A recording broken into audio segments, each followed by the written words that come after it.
Ukrainians are the world's first responders to the hellfire unleashed by the global elites. They stand against the twin towers of global corruption, Russia's expansionist missiles, and Washington's profitable hypocrisy. September 11th was a wound on America, followed by 20 years of war in Iraq and Afghanistan. Americans no longer trust Washington when Washington talks about war. And why should they? 2.5 years into Russia's invasion, Washington still restricts Ukraine from winning. Sure, the White House brags about billions in support, but much of it remains unused. The result? Americans aren't tired of Washington. They're tired of Ukraine. But Ukrainians don't sit around tweeting complaints. They fight for faith, family, freedom.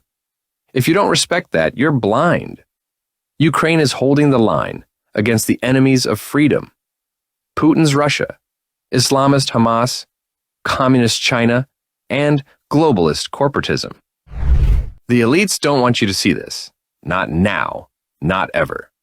They want Ukraine under control. Before it's too late, look at Ukraine's stand for freedom. Before it becomes just another story of what could have been.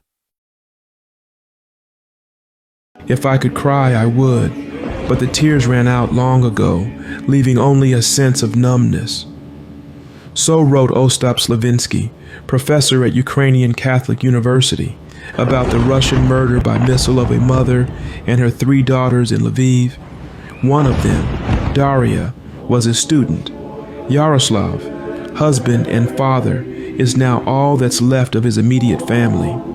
The people of Lviv knelt in the streets in grief. Reflecting on 18-year-old Daria's life, Professor Ostap wrote, "I love this generation of today's 18-year-old Ukrainians.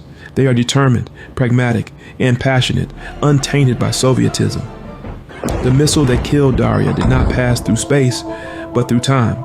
The Russians and Daria should never have existed in the same dimensions. Now we must listen to those young people who have not yet been tainted like we by Russian-Soviet evil from the underworld." What are we holding on to, Sam? There's some good in this world, Mr. Earl. And it's worth fighting for. When, with a firm no, young Ukrainians respond to any compromise with evil, even a shadow of evil, we must also say no and act accordingly. God done shed his grace on thee. Everything the light touches is our kingdom. With the rest of the 1927 Yankees. Man, Rivers Rowe, Lou Gehrig, Babe Ruth. But why would you trade?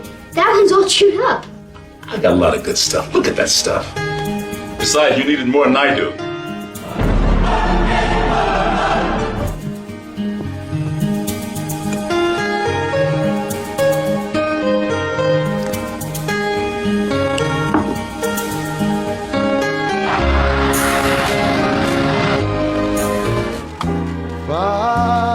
Spacious skies. Wait a minute. I'm talking about America. Sweet. Part of our past, Ray. It reminds us of all that once was good. And it could be again.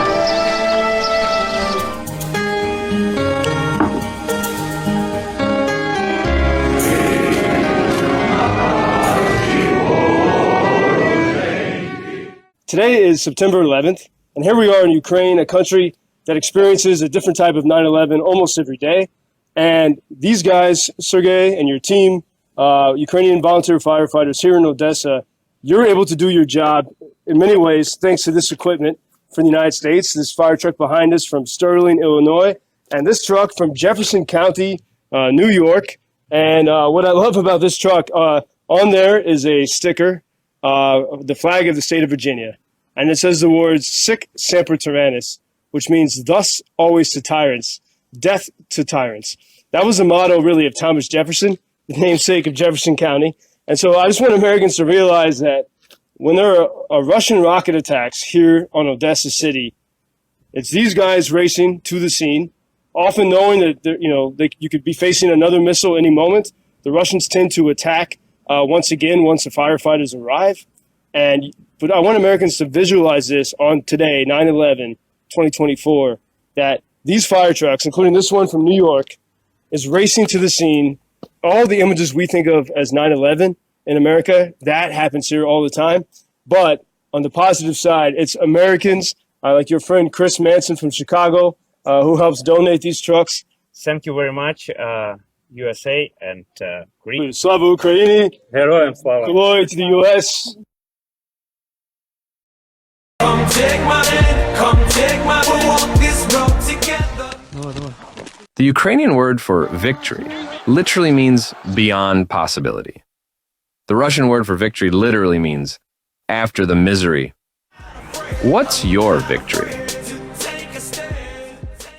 Out of the night that covers me, black as the pit from pole to pole, I thank whatever gods may be for my unconquerable soul. In the fell clutch of circumstance, I have not winced nor cried aloud. Under the bludgeonings of chance, my head is bloody but unbowed.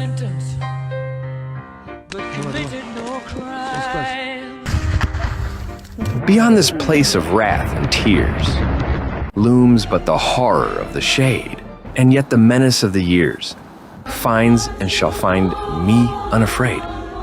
It matters not how straight the gate. How does this war end? How charged with punishments the scroll. I am the master of my fate. I am the captain of my soul.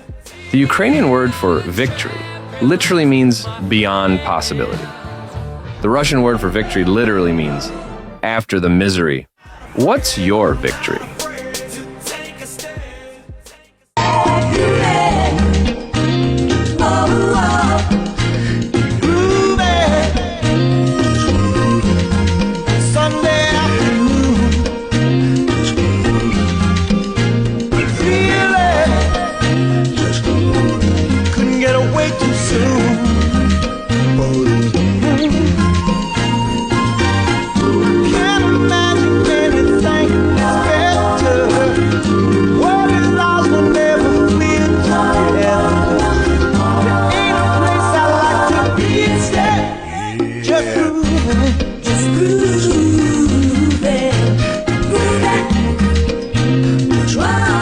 Before we continue, we invite you to follow our channel, the only American show reporting live from Ukraine every day.